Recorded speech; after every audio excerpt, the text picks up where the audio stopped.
The following is a blizzard warning from the National Weather Service. For the following county, Porter, Indiana. What blizzard conditions expected? Total snow accumulations of 6 to 8 inches. Winds gusting as high as 55 miles per hour expected. Wind chill values of 25 to 35 below zero expected. Where? Porter County. When? From 3 p.m. Thursday to 6 a.m. Saturday. Impacts.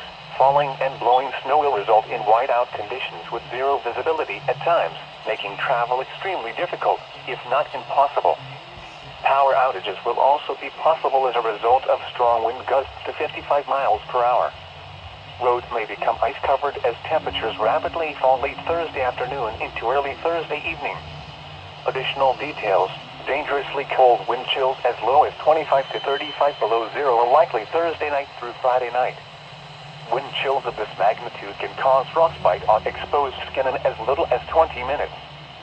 Travel should be restricted to emergencies only. If you must travel, have a winter survival kit with you. If you get stranded, stay with your vehicle. The latest road conditions for Indiana are available by calling 1-800-261-7623. The following is a winter